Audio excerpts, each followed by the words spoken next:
Bismillahirrahmanirrahim. Assalamualaikum warahmatullahi wabarakatuh. Alhamdulillahi rabbil alamin. Assalatu wassalamu ala asyrafil anbiya wal mursalin nabiyyina Muhammadin wa ala alihi wa ashabihi ajma'in, amma ba'du. Puji dan syukur alhamdulillah kita haturkan kepada Allah Ta'ala. Kemudian salawat beserta salam semoga tercurahkan kepada Rasulullah Muhammad sallallahu alaihi wasallam. Pemirsa yang dirahmati oleh Allah Subhanahu wa Ta'ala, kita lanjutkan kembali pengajian kita mengenai kitab Min Akhlaqis Salaf yang dituliskan oleh Asy-Syaikh Ad-Duktur Ahmad Farid hafizahullahu taala. Kita sampai kepada akhlak yang ketiga yang dituliskan oleh Asy-Syaikh Ad-Duktur Ahmad Farid. Wa min akhlaqihim radhiyallahu taala anhum kathratu tafwidhihim ila Allah taala fi amri anfusihim wa auladihim wa ashabihim. Di antara akhlak para salaf kita radhiyallahu taala anhum adalah banyaknya mereka menyerahkan urusan mereka kepada Allah Ta'ala.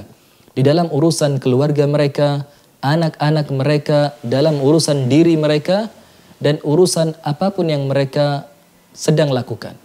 Sehingga akhlak salaf yang perlu kita pelajari kali ini adalah bagaimana mereka menyerahkan setiap urusan mereka kepada Allah Subhanahu wa Ta'ala, atau yang biasa kita sebut dengan bertawakal kepada Allah Subhanahu wa Ta'ala. Kemudian Asy-Syaikh Ad-Duktur Ahmad Farid menuliskan, oleh sebab itu tidaklah pernah mereka menyandarkan di dalam urusan hidayah mereka kecuali mereka sandarkan kepada Allah Subhanahu wa Ta'ala, dan mereka tidak pernah meminta sesuatu apapun baik dalam urusan duniawi maupun urusan ukhrawi kecuali mereka sandarkan semua permintaan itu kepada Allah Subhanahu wa Ta'ala. Kemudian dalam surah Ghafir ayat 44 dan 45 Allah Subhanahu wa Ta'ala menceritakan mengenai keadaan orang-orang beriman di dalam keluarga Fir'aun.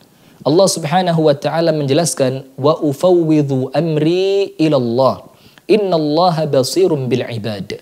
Mereka orang-orang beriman dalam keluarga Fir'aun, mereka mengucapkan, aku serahkan semua urusanku kepada Allah, karena sesungguhnya Allah maha melihat terhadap hamba-hambanya. Setelah mereka serahkan urusan mereka kepada Allah, Allah Subhanahu wa Ta'ala langsung memberikan jawaban kepada mereka. Allah Subhanahu wa Ta'ala berfirman, fawaqahu Allahu sayyiati ma makaru.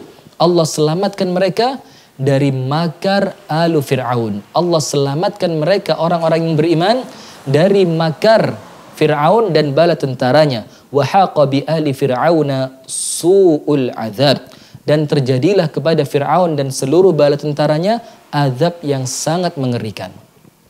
Di dalam ayat yang lainnya pemirsa yang dirahmati oleh Allah, dalam surah Ali Imran ayat 173 dan 174, Allah Subhanahu wa Ta'ala menceritakan mengenai sahabat Rasulullah sallallahu alaihi wasallam ketika mereka akan berperang. Ternyata mereka ditakut-takuti oleh sebagian orang-orang kafir. Dan orang-orang kafir ini mengucapkan kepada mereka, alladzina qala lahumun nas innan nasa qad jama'u lakum fakhshawhum. Yaitu para sahabat Nabi yang diucapkan kepada mereka oleh sebagian manusia, sesungguhnya manusia telah berkumpul dengan seluruh perlengkapan persenjataan mereka untuk menyerang kalian. Fakhshawhum, maka takutlah kalian kepada mereka. Akan tetapi, apa yang terjadi? Ketika sahabat Nabi ditakut-takuti oleh sebagian orang-orang kafir, ternyata Allah Subhanahu wa Ta'ala menjelaskan, fazadahum imana. Ternyata semakin menambah keimanan para sahabat Nabi radhiyallahu ta'ala anhum. Kemudian mereka mengucapkan, waqalu hasbunallah wa ni'mal wakil. Mereka mengucapkan, cukuplah Allah untuk kami dan Allah merupakan sebaik-baik pelindung. Apa yang terjadi setelah mereka mengucapkan hasbunallah wa ni'mal wakil? Apa yang terjadi setelah mereka menyerahkan urusannya kepada Allah Subhanahu wa Ta'ala? Allah Subhanahu wa Ta'ala berfirman, fanqalabu bi ni'matin minallahi wa fadl. Dan kemudian mereka mendapatkan kenikmatan dari Allah dan mereka mendapatkan fadl karunia dari Allah, lam yamsashum su, dan mereka sama sekali tidak disentuh dengan keburukan. Dalam artian ayat ini ikhwatal iman, pemirsa yang dirahmati oleh Allah, ketika sahabat Nabi menyerahkan urusan mereka kepada Allah, Allah berikan kenikmatan kepada mereka. Allah berikan kemenangan kepada mereka. Dan mereka tidak sedikit pun ditimpa suatu keburukan. Karena mereka bertawakal kepada Allah. Allah subhanahu wa ta'ala berfirman, "Wa may yatawakkal 'ala Allah fahuwa hasbuh." Barang siapa yang menyerahkan urusannya kepada Allah, Allah akan memberikan kecukupan kepadanya. Kemudian, Syekh Dr. Ahmad Farid menyebutkan salah satu di antara ucapan para salaf yang mereka mengucapkan tidak ada sesuatu apapun yang lebih memberikan manfaat kepada anak-anaknya para ulama, anak-anaknya orang solih, kecuali doa orang tua mereka ketika anak mereka tidak mengetahui. Dan yang kedua, kecuali karena orang tua mereka menyerahkan urusan anak-anak itu kepada Allah subhanahu wa ta'ala. Kemudian pemirsa, ada satu cerita yang disebutkan oleh Rasulullah dalam hadis yang sahih, yang Rasulullah bercerita kepada kita di zaman dahulu. Ada seorang laki-laki dari Bani Israel yang ia akan pulang ke kampungnya, akan tetapi tidak memiliki uang. Akhirnya ia meminjam uang 1000 dinar kepada seorang laki-laki di kampung yang ia tinggal sementara ini. Kemudian laki-laki yang akan memberikan pinjaman bertanya kepada seseorang yang akan meminjam uang kepadanya, "Datangkan kepadaku seorang penjamin." Maka yang akan meminjam uang mengatakan, "Cukuplah Allah sebagai penjamin." Dan ternyata orang itu menyetujui. Kemudian dia mengatakan kembali, "Kalau begitu, datangkan kepadaku seorang saksi." Akan tetapi yang akan berhutang ini mengatakan, "Cukup Allah saksi di antara kita."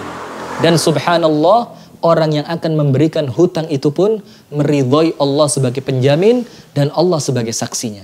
Akhirnya diberikan uang 1000 dinar dan ia berpisah dengan waktu yang telah ditentukan untuk membayar hutang itu. Ketika waktunya tiba, maka si teman yang menghutang uang ini menyiapkan uangnya 1000 dinar dan ia kemudian ke tepi pantai untuk mencari perahu yang akan mengantarkan dia untuk membayarkan hutang itu. Ternyata ia tunggu mulai pagi sampai menjelang tenggelamnya matahari, ia tidak mendapatkan perahu untuk membayar hutangnya tersebut. Akhirnya apa yang terjadi? Laki-laki ini dalam rangka menepati janjinya, ia mengambil sebongkah kayu. Ia belah menjadi 2, ia lubangin dalamnya, ia masukkan uang 1000 dinar, ditambahkan dengan surat bahwa uang ini dariku untuk aku serahkan kepadamu. Kemudian kayu itu diikat dan ia lempar dengan mengucapkan Bismillah, "Ya Allah, serahkan kayu ini kepada pemiliknya." Dan subhanallah, di seberang lautan sebelah sana, teman yang meminjami uang telah menunggu mulai pagi. Ternyata sampai sore ia tidak mendapatkan ada perahu yang datang. Kemudian ia berpikir untuk pulang. Ketika ia akan pulang, ia melihat ada sebongkah kayu yang menepi dari lautan itu. Kemudian ia berpikir, alangkah baiknya apabila kayu ini aku ambil. Ketika ia ambil, ia bawa pulang. Kemudian akan ia belah, ternyata kayu itu tersimpan di dalamnya uang 1000 dinar dan surat dari temannya. Setelah ia baca, ternyata uang itu dari teman yang meminjam uang kepadanya. Keesokan harinya ikhwatal iman, pemirsa yang dirahmati oleh Allah, si peminjam uang ini merasa tidak tenang. Ia khawatir apabila kayu itu tidak sampai kepada yang berhak mendapatkannya. Akhirnya ia kumpulkan uang 1000 dinar untuk yang kedua kalinya. Dan ia mencari perahu dan ia mendapatkan perahu itu. Kemudian setelah ia menaiki perahu sampai di tempat temannya, ia ketuk rumah pintu temannya. Kemudian ia mengucapkan, "Wahai temanku, mohon maaf, kemarin aku tidak mendapatkan perahu, maka baru hari ini aku bisa membayarkan hutangku kepadamu." Kemudian temannya itu mengucapkan, "Bukankah kemarin engkau telah kirimkan uangmu melalui sebongkah kayu, yang kayu itu engkau titipkan surat ke dalamnya, dan subhanallah Allah telah menyampaikan kayu itu kepadaku, maka pulanglah engkau, bawalah kembali uangmu." Saudaraku yang dirahmati oleh Allah, pemirsa yang dirahmati oleh Allah, dari cerita ini menunjukkan kepada kita bagaimana kekuatan tawakal. Ia titipkan uang itu, ia tawakalkan kepada Allah, ia serahkan kepada Allah untuk disampaikan kepada temannya yang memberikan hutang. Dan subhanallah, Allah tidak menyia-nyiakan ketika seorang manusia menyerahkan urusannya kepada Allah.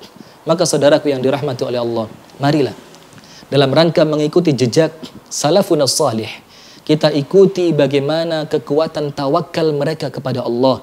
kekuatan mereka dalam menyerahkan urusannya kepada Allah, dan mereka yakin pertolongan Allah pasti datang kepada orang-orang yang bertawakal kepadanya. Semoga bermanfaat. Aqulu qawli hadza subhanakallahumma wa bihamdika asyhadu an la ilaha illa anta astaghfiruka wa atubu ilaik. Wassalamu alaikum warahmatullahi wabarakatuh.